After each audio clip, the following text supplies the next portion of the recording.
जय लक्ष्मी माता. श्री गुरुचरित्र कथासार अध्याय 53वा. समारोप. श्री गणेशाय नमः. सिद्धांनी नामधारकांना श्री गुरूंचे परम पवित्र चरित्र सांगितले. ते ऐकून त्यांचे मन ब्रह्मानंदी निमग्न झाले. त्यांना भावावस्था प्राप्त झाली. अष्टसात्विक भाव दाटून आले आणि श्री गुरूंविषयी वाटणारी प्रेमभक्ती अश्रुरूपाने डोळ्यातून पाझरू लागली. ते पाहून सिद्धांना मोठे कौतुक वाटले. त्यांनी नामधारकांना आलिंगन दिले, प्रेमाने कुरवाळले व म्हणाले, वत्स भानावर या. ही तुमची भावावस्था कायम राहिली तर मी तुम्हाला जे ज्ञान दिले आहे ते तुमच्या हृदयात बंदिस्त होऊन राहील. मग लोकांचा उद्धार कसा होणार? म्हणून अंतःकरणात श्री गुरूंविषयी दृढ भक्ती ठेवून विहित कर्माचरण करत राहा.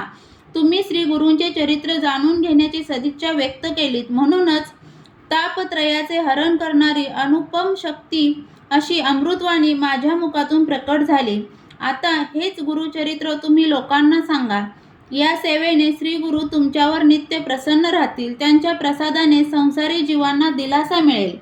हे ऐकून नामधारकांनी डोळे उघडले. सिद्धांना हात जोडून नमस्कार केला व म्हणाले, गुरुराया, तुम्ही अतिशय कृपावंत आहात.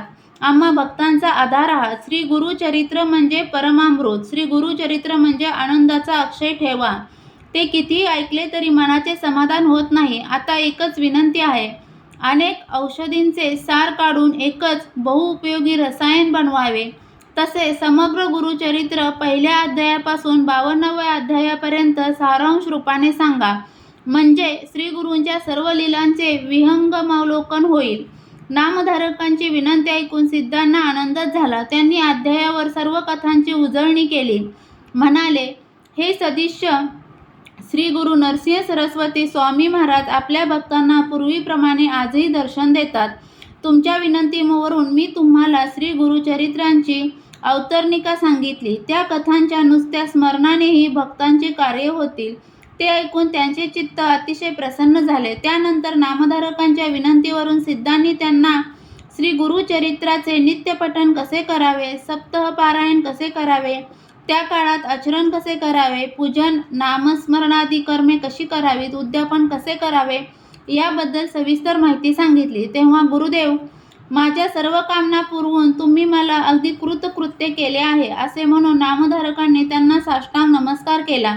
भाविक हो, अशा प्रकारे श्री गुरूंच्या अद्भुत रम्य लीलांनी बहरलेले आणि भक्तांच्या मनाला आल्हाद देणारे हे गुरुचरित्र कथासार आज फाल्गुन शुद्ध एकादशी शके 1928 रोजी अर्थात परमपवित्र पापमोचनी एकादशीस गुरुवारी मध्यान्हसमयी सद्गुरू श्री गजानन महाराज, भगवान श्रीकृष्ण, भगवान दत्तात्रेय महाप्रभू, सर्वमंगला भगवती महालक्ष्मी आणि हिमालयातील नाथसिद्धांच्या परमकृपेने लिहून पूर्ण झाले आहे. या ग्रंथांच्या श्रवण पठणाने आपणा सर्वांचे मंगल हो, हीच श्री गुरूंच्या चरणी प्रार्थना. अध्याय 53वा समाप्त. श्री गुरुचरित्र कथासार यातील 53वा अध्याय वाचनाने किंवा ऐकण्याने मिळणारी फलश्रुती म्हणजे श्री गुरुचरित्र ग्रंथाच्या पारायणाचे पुण्य मिळेल. श्री गुरुचरित्र कथासार यातील अध्याय तुम्हाला ऐकायला आवडत असेल तर चॅनलला सबस्क्राईब करा, व्हिडिओला लाईक आणि शेअर करा. व्हिडिओ पूर्ण ऐकल्याबद्दल धन्यवाद.